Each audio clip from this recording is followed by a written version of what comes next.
Olá, começa agora o programa Retrato Parlamentar. O entrevistado do programa de hoje é o vereador Eduardo Leite, do PT. Seja bem-vindo, vereador.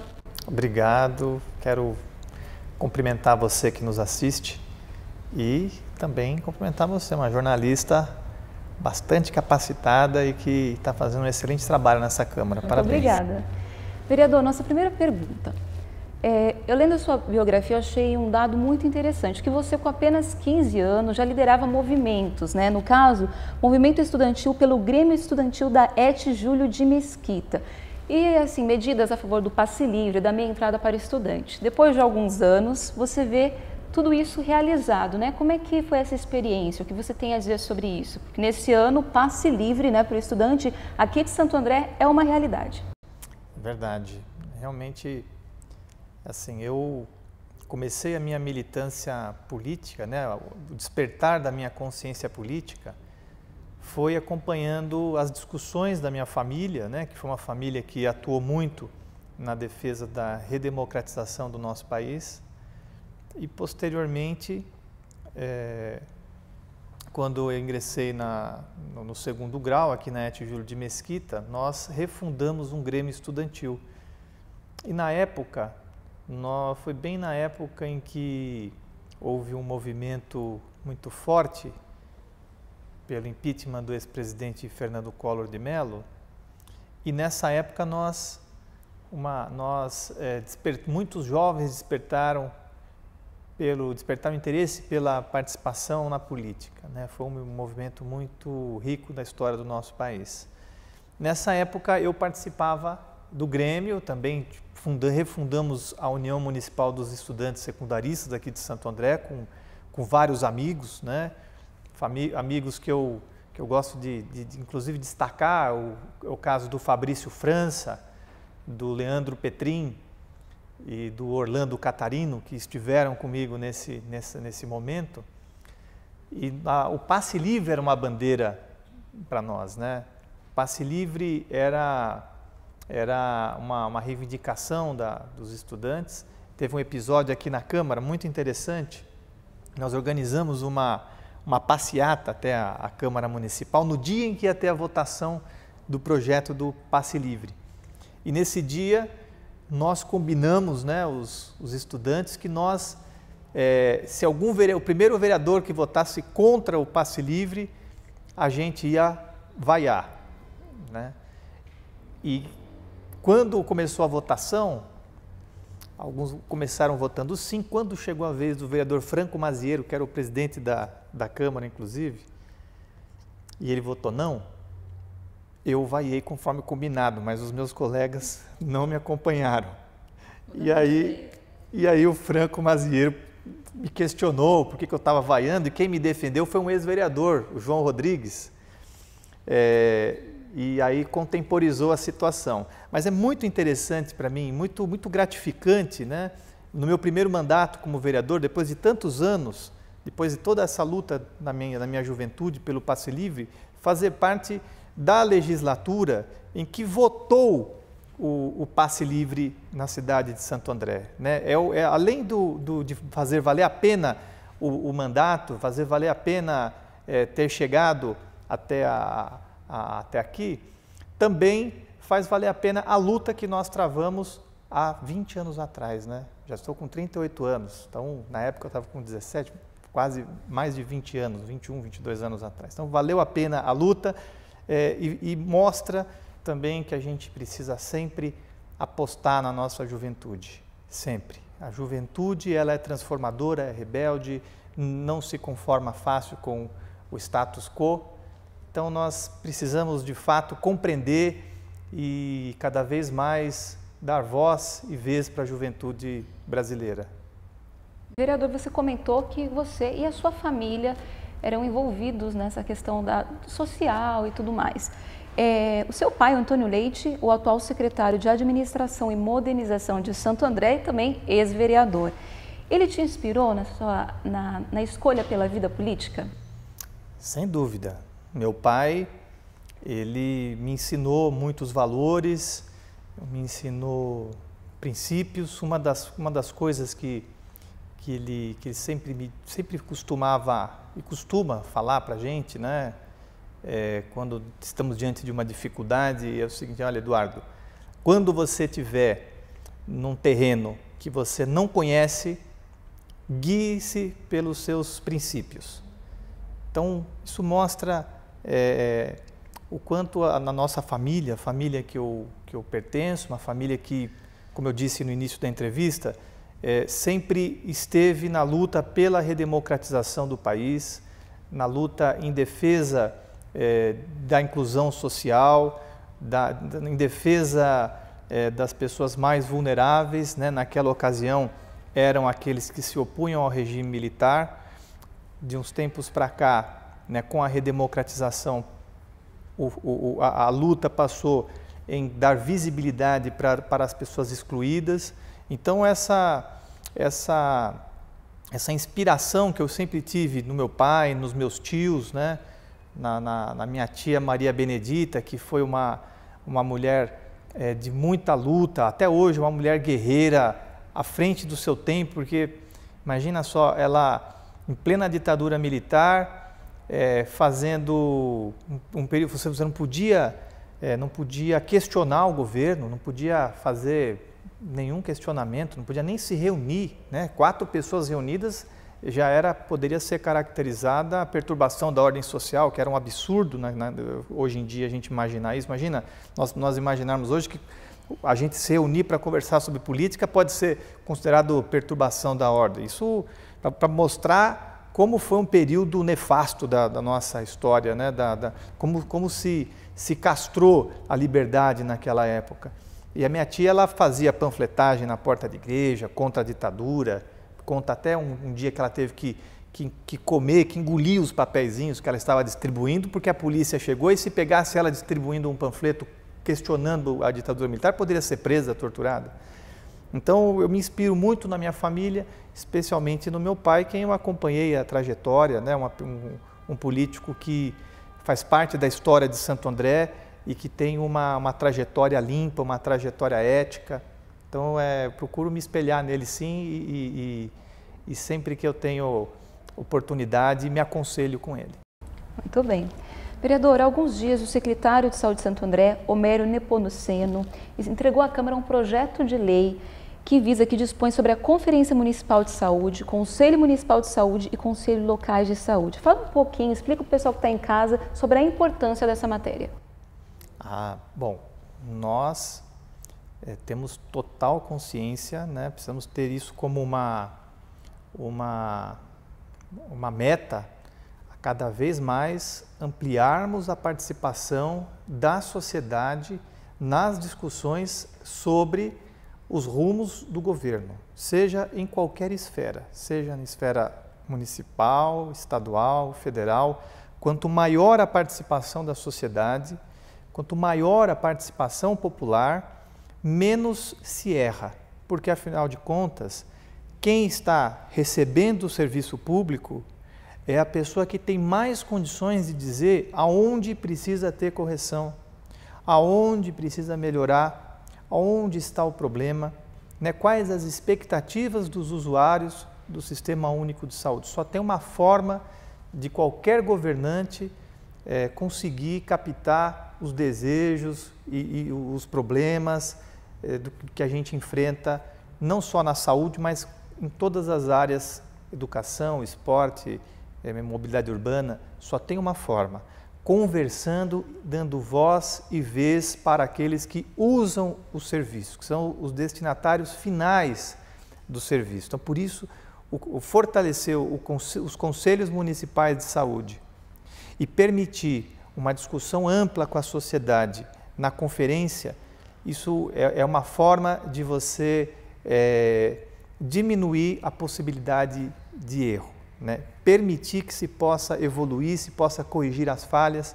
Nós temos muitas coisas que precisam ser corrigidas, muitas coisas estão sendo feitas, iniciativas importantes desse governo, como, por exemplo, as reformas que estão sendo concretizadas no Centro Hospitalar Municipal e que são reformas não apenas de perfumaria, mas reformas com aquisição de equipamentos como equipamento de ressonância magnética, microscópios de alta tecnologia para fazer cirurgias mais delicadas, enfim. Nós estamos vendo um esforço muito grande para tentar melhorar a saúde pública, embora nós precisamos, evidentemente, sempre tentar aperfeiçoar, né? Fora a questão da saúde, um dos males da nossa sociedade é a questão do vício das drogas e suas consequências. Tem um projeto de sua autoria que trata sobre esse assunto. Explica um pouquinho para a gente.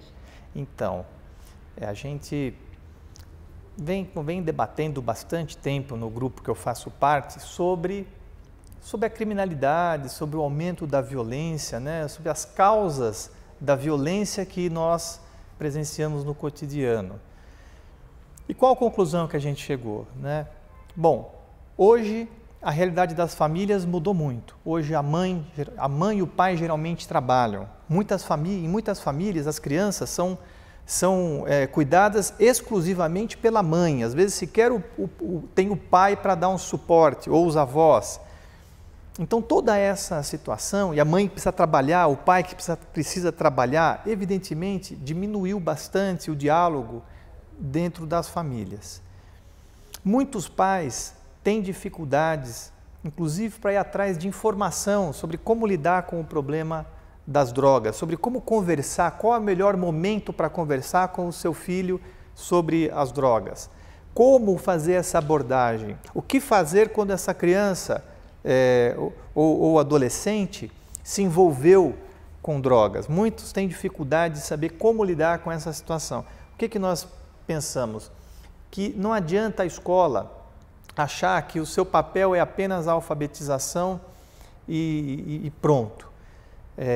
A escola é um espaço também de troca de informações e é uma instituição que tem credibilidade para poder atingir os pais e as crianças e adolescentes que frequentam as escolas. No nosso caso, a Rede de Ensino Municipal, através deste projeto de lei que nós apresentamos, deveria inserir na sua grade curricular palestras com os pais, conversa com os alunos sobre esse tema a partir do ensino fundamental, porque nós constatamos que, através de pesquisas realizadas pelo IBGE, cerca de 10% das crianças do ensino fundamental já tiveram contato com droga ilícita.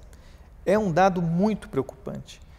Então o poder público precisa inserir esse debate nas escolas, tanto com os alunos como com os pais. Em Santo André eu fiquei muito contente com a retomada do programa Pela Vida Não à Violência, que justamente aborda essa questão, né? A questão de como combater, como evitar que situações de violência se apresentem no ambiente escolar e fora do ambiente escolar, inclusive as drogas, né? As drogas, elas são uma forma de violência e sempre terminam, geralmente, numa situação de violência, um agravamento da situação de violência. Então, eu em si, este projeto, para mim, tão importante quanto este projeto, né, que eu apresentei sobre a necessidade da gente discutir na grade escolar, discutir no ambiente escolar a prevenção ao consumo de drogas com alunos e com pais desses alunos, é o despertar da atenção para esse tema. Nós precisamos despertar a atenção da nossa sociedade que a melhor forma de nós evitarmos que os adultos, né, evitarmos que crianças se tornem adultos dependentes de drogas lícitas, como o álcool e o cigarro, ilícitas, né, como a cocaína, a maconha, o crack e outras drogas, é a prevenção. É a gente insistir na prevenção. Vereador, você comentou sobre a escola, da importância, né, da escola na vida do jovem, das crianças. E aí eu me lembrei de um outro projeto, também de sua autoria, que institui a escola de tempo integral na rede municipal de ensino. Esse projeto está em tramitação aqui nesta Casa de Leis? Está. Este projeto eu desenvolvi com a expectativa de nós termos um aumento, né, dos recursos públicos destinados para a educação, uma medida que vem sendo adotada pelo governo federal. O governo federal, a presidenta Dilma, ela instituiu uma meta de, ao longo dos próximos anos, nós chegarmos a 10% do orçamento federal destinados para, do PIB brasileiro, 10% do nosso PIB destinado para do PIB não, do orçamento, destinado para a educação. Então, com essa expectativa de aumento dos recursos para a educação, nós entendemos que para nós chegarmos a um dia, né, termos as condições de ter todos os nossos alunos e alunas cursando o período integral nas escolas municipais, nós precisamos estabelecer uma meta, né? Daqui quantos anos nós queremos ver 20% dos nossos alunos matriculados em escola em período integral? Daqui quantos anos nós queremos ter 30%, 40%, 50%, 60%? E quando nós queremos ter 100% de ensino integral na rede municipal? Então, esse projeto de lei busca estabelecer estas metas.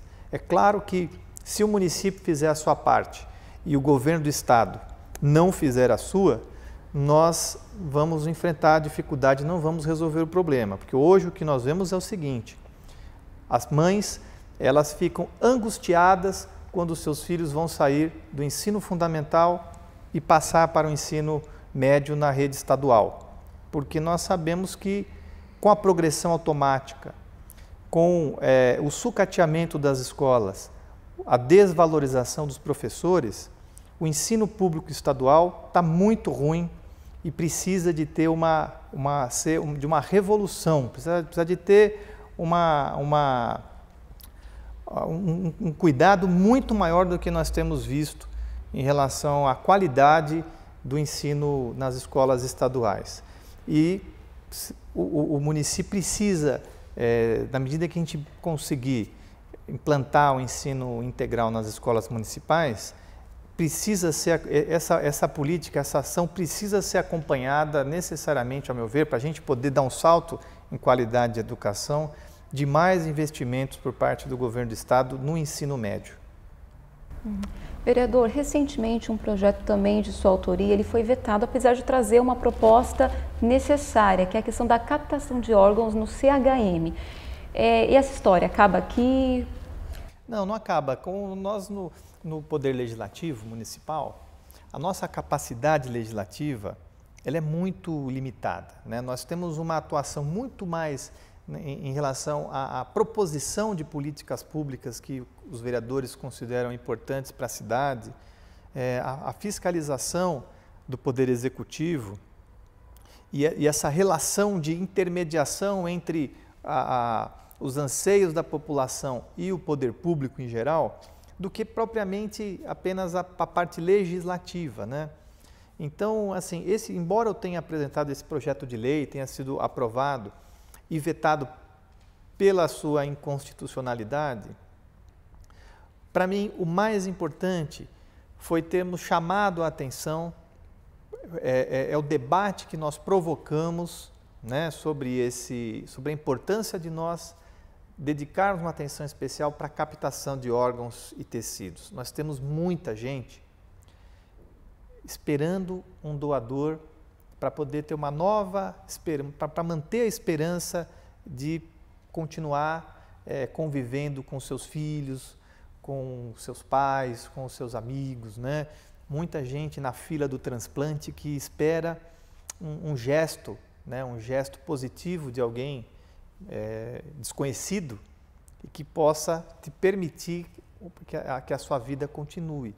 Então, esse tema me despertou muito a atenção, né, no começo do meu mandato, aí eu preciso dar os créditos para as pessoas que me entusiasmaram a defender essa bandeira, que é a Vilma, do Instituto Paulista de Educação e Saúde, e uma farmacêutica muito dedicada, que é a Portante, e que me estimularam bastante a defender essa causa, né? Uma causa que não tem adversários, né? Quem é contra você doar um órgão, doar um tecido para alguém que depende desse gesto para sobreviver? O que nós precisamos é informar mais as pessoas, né? eliminar os mitos que existem a respeito desse tema. Hoje em dia, a doação de órgãos e tecidos é uma decisão que cabe à família, principalmente, né?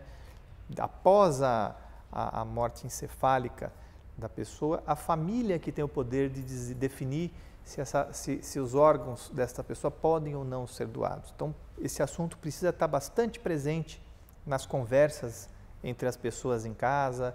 É preciso que cada um manifeste a sua intenção de se tornar um doador, para que, quando surgir a oportunidade, como diz uma grande amiga minha, a semente possa continuar dando frutos. Muito bem, está dado o recado. Quero agradecer a sua participação, vereador, no programa. Fica aqui o convite para que você volte outras vezes e fique à disposição, fique à vontade para dar o seu recado para o pessoal que está em casa. Tá joia, obrigado pela entrevista, pela forma como você conduziu a entrevista. Eu quero convidá-lo, né, você que está nos assistindo, para participar do nosso mandato. Nós temos um projeto que é o Gabinete na Rua. Nós estamos em algumas regiões da cidade dialogando de uma forma mais próxima da população. Estamos sempre realizando vistorias nos mais variados problemas que surgem no nosso gabinete e estamos procurando fazer cada dia melhor para retribuir a confiança que nós recebemos, né?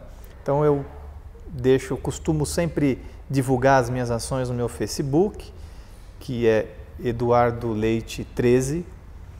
Então, para você que quer acompanhar o meu mandato, quer saber mais sobre a minha atuação no dia a dia, através do meu Facebook que eu costumo divulgar com mais frequência as minhas ações, né? O Eduardo Leite 13 é o meu...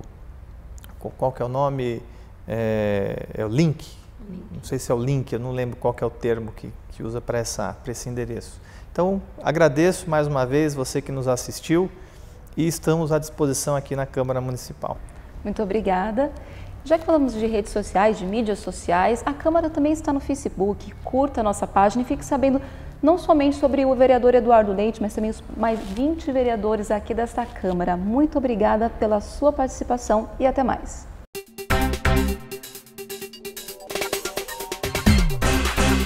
Thank you.